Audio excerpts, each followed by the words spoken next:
आज के इस वीडियो में हम बात करेंगे पार्ट ऑफ स्पीच के बारे में। पार्ट ऑफ स्पीच समझने से पहले हमें पता होना चाहिए कि स्पीच या लैंग्वेज क्या चीज़ है। लैंग्वेज बेसिकली एक ऐसा व्हीकल है जिससे हम अपने थॉट को दूसरों तक कन्वे कर सकते हैं। यानी कम्युनिकेशन के लिए हमें वर्ड्स चाहिए होते हैं और उन वर्ड्स की अरेंजमेंट को हम स्पीच कहते हैं। अगर लैंग्वेज प्रॉपर वे में कन्वे ना की जाए तो उसकी प्रॉपर सेंस नहीं बनती। यानी कि अगर कोई भी सेंटेंस हो उसका स्ट्रक्चर बिल्कुल ख़राब हो और उसके वर्ड्स की अरेंजमेंट बिल्कुल भी ठीक ना हो तो वो कभी भी अच्छे से कन्वे नहीं हो सकती। फॉर एग्ज़ाम्पल, अगर एक सेंटेंस है, language in proper form expresses the thought in proper sense. इसमें हम लोग रीअरेंजमेंट, क्योंकि ये एक अरेंज सेंटेंस है तो हमें समझ आ रही है कि ये क्या कहना चाह रहे हैं कि लैंग्वेज को प्रॉपर वे में जब हम एक्सप्रेस करेंगे तो वो प्रॉपर सेंस हमें देगी। इसी के अंदर से मैं कुछ वर्ड्स निकाल दूँ और उनको इनकी अरेंजमेंट गलत कर दूँ तो हमें बिल्कुल भी समझ नहीं आएगा कि बेसिकली ये बात क्या करना चाह रहे हैं। बात करते हैं पार्ट ऑफ स्पीच के बारे में। तो पार्ट ऑफ स्पीच में आ जाता है noun, pronoun, adjective, verb, adverb, preposition, conjunction and interjection. Article भी समटाइम्स आता है, लेकिन कुछ लिंग्विस्ट के अकॉर्डिंग आर्टिकल को हम लोग कंसीडर नहीं करते part of speech. Her part of speech हमें ये बताता है कि हम लोगों ने कहाँ पर कौन सा वर्ड लगाना है या फिर उस वर्ड का यूजेज क्या है। क्योंकि समटाइम ऐसा होता है कि एक जो वर्ड है वो नाउन का रोल भी प्ले कर रहा होता है, साइड बाय साइड वो वर्ब का रोल भी प्ले कर रहा होता है। इसी तरह ढेर सारे वर्ड्स ऐसे हैं जो नाउन का रोल भी प्ले कर रहे होते हैं और एडजेक्टिव का वर्ड रोल भी प्ले कर रहे होते हैं। तो वो हम लोग ने ये पार्ट ऑफ स्पीच समझने के बाद हम लोगों को समझ आ जाएगी कि कोई भी वर्ड किस तरह से सेंटेंस के अंदर यूज़ होता है। For example, this book is written by Mahatma Gandhi. यहाँ पर बुक एक नाउन का रोल प्ले कर रही है। इसी तरह नेक्स्ट सेंटेंस है, for convenient travel we book train tickets in advance. We book यानी कि हमने बुक किए, यानी यहाँ पर ये वर्ब के फॉर्म में आ रही है। बात करें नाउन की तो नाउन एक वर्ड है जो कि किसी पर्सन को, किसी लिविंग बीइंग को या प्लेस को या चीज़ को या आइडिया को भी इवन रिप्रेजेंट करता है। ये मोस्टली सब्जेक्ट की जगह पे होता है बट ये ऑब्जेक्ट की जगह पे भी आ सकता है। नाउन हमेशा सिंगुलर प्लूरल की फॉर्म में आता है। बाकी कोई भी part of speech singular plural की फॉर्म में नहीं होता है सिवाय वर्ब के। वर्ब होता है सिंपल इंडेफिनिट टेंस के अंदर, जब उसके साथ हम लोग एस और एस लगा देते हैं और वो इंडिकेट कर रहा होता है प्रेजेंट इंडेफिनिट टेंस को। उसके अलावा किसी भी पार्ट ऑफ स्पीच के साथ सिंगुलर प्लूरल वाला सीन नहीं होता, वो सिर्फ नाउन के साथ होता है। प्रोनाउन की बात करें तो प्रोनाउन एक वर्ड है जो नाउन की जगह यूज़ होता है। For example, my friend Raja came to my residence yesterday and Raja spend the whole day with मी।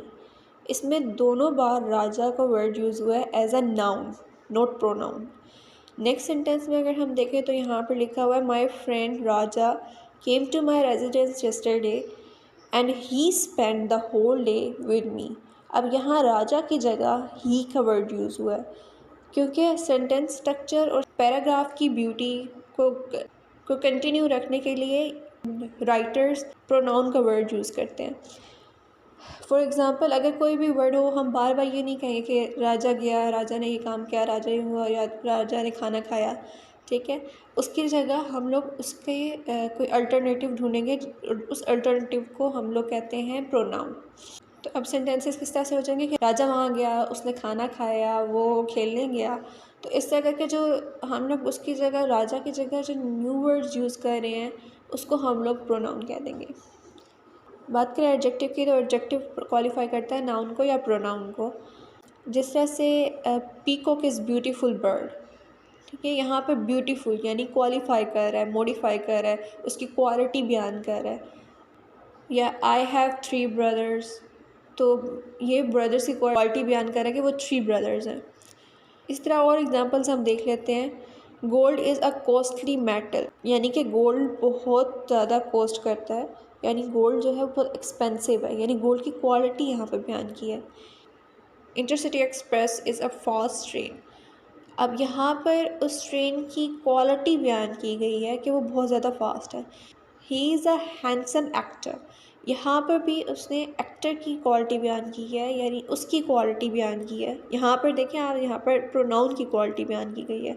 ऊपर वाले दोनों सेंटेंसेस में नाउन की क्वालिटी बयान की गई थी। कमिंग टूवर्ड्स वर्ब, तो वर्ब एक ऐसा वर्ड है जो किसी भी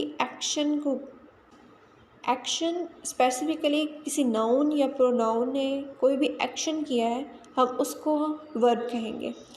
for example, the student reads. अब यहाँ पर रीड होता है लेकिन उसके साथ एस इसलिए आया है क्योंकि ये प्रेजेंट इंडेफिनिट टेंस है।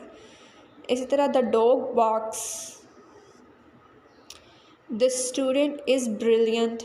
जस्ट एक्शन नहीं बल्कि इज़ एम आर ये भी वर्ब में आते हैं, जिसको हम हेल्पिंग वर्ब कहते हैं। एडवर्ब जो है वो एक ऐसा वर्ड होता है जो मॉडिफाई करता है वर्ब को। अब एडजेक्टिव क्या था? एडजेक्टिव था कि नाउन और प्रोनाउन को जो भी मॉडिफाई करेगा या क्वालिफाई करेगा, यानी उसकी क्वालिटी को बयान करेगा। अब एडवर्ब क्या करता है कि वो वर्ब की क्वालिटी बयान करता है। एडजेक्टिव और एडवर्ब आपको तब समझ आएगा जब आपको प्रॉपर पता चल जाएगा कि वर्ब, नाउन और प्रोनाउन क्या चीज़ होती है। For example, the cook prepares dishes quickly, यानी प्रिपेयर की है उसने क्विकली, जल्दी जल्दी किसके लिए यूज़ होता है? कोई भी काम हम कर रहे हो तो उसके लिए हम जल्दी यूज़ करते हैं, यानी क्विकली उसने काम किया। ठीक है, यहाँ पर उसने प्रिपेयर किया है डिशेस क्विकली, तो यहाँ पर क्विकली एडवर्ब है। इसी तरह हमारे पास सेंटेंस है ही रन्स वेरी फास्टली। अब यहाँ पर रन्स यानी दौड़ है, ठीक है, वेरी फास्टली बहुत तेज़ी से, अब क्योंकि ये रनिंग को शो कर रहा है और फास्टली भी एक एडवर्ब है, इसलिए वेरी भी एक एडवर्ब होगा। यहाँ पे ये क्वालिटी बयान कर रहा है रन की, यानी एक वर्ब की क्वालिटी बयान कर रहा है वेरी, कि वो बहुत तेज़ी से भाग रहा है। तो यहाँ पर जो बहुत है वो यूज़, यानी कि वेरी जो यूज़ हुआ है वो एक एडवर्ब है। नेक्स्ट आ जाता है प्रपोजिशन। प्रपोजिशन का एक सिनेरियो पहले समझ लेते हैं, देन हम इसकी डेफिनेशन में जाएंगे ताकि आपको चीज़ें अच्छे से क्लियर हो जाए।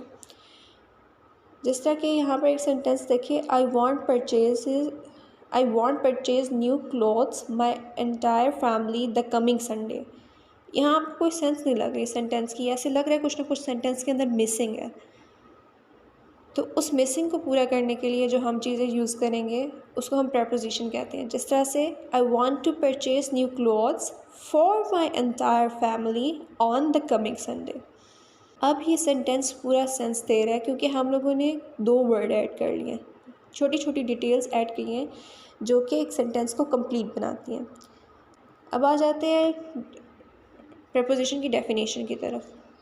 प्रपोजिशन एक ऐसा वर्ड है जो कि लिंक करता है नाउन को, प्रोनाउन को, एडजेक्टिव को, वर्ब को, फ्रेजेस को या फिर दूसरे वर्ड्स को इन अ सेंटेंस, ताकि वो एक प्रॉपर सेंटेंस बना सकें। कोई पोजीशन हो सकती है, कोई डायरेक्शन हो सकती है कि किस तरफ जाना है। For example, my shirt is in the shelf, यानी कि मेरी शर्ट शेल्फ पे पड़ी हुई है। The cat is on the wall, ये बिल्ली दीवार पे बैठी हुई है।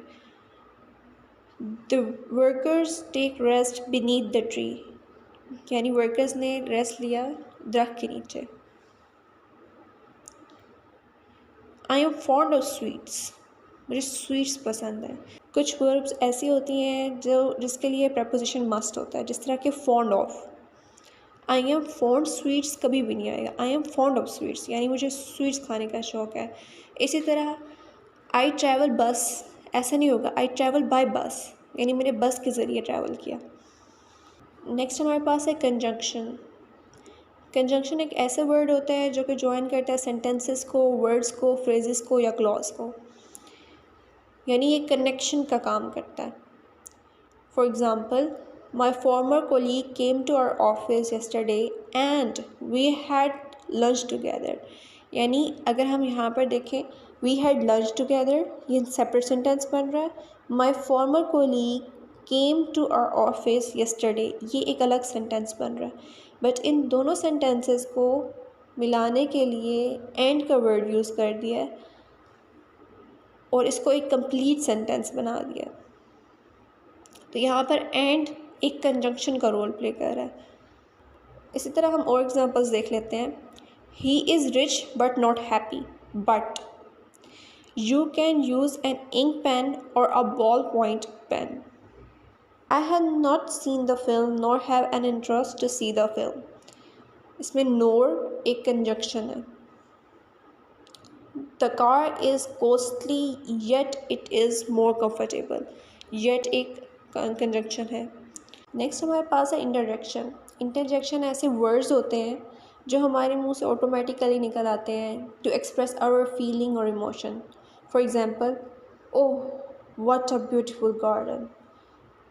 कि सेंटेंस अपनी सेंस दे रहा है व्हाट अ ब्यूटीफुल गार्डन, लेकिन इसको और एम्फेसाइज करने के लिए, इसको और एग्जैजरेट करने के लिए ओह का वर्ड यूज़ किया ताकि फीलिंग शो हो सके कि बेसिकली उस पर्सन की फीलिंग क्या है जो ये बात बोल रहा है.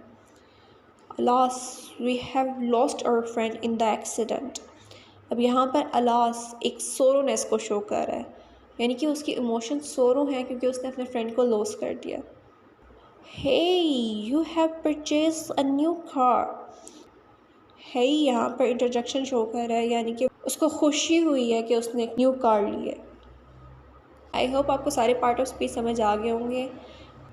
इन पार्ट ऑफ स्पीच की डिटेल वीडियो भी मेरे चैनल पे अवेलेबल है, आप वो भी देख सकते हैं. ये एक पैराग्राफ है फॉर प्रैक्टिस. इसमें आप लोगों ने पार्ट ऑफ स्पीच निकालने हैं. मैं नेक्स्ट वीडियो में इसका आंसर बताऊँगी.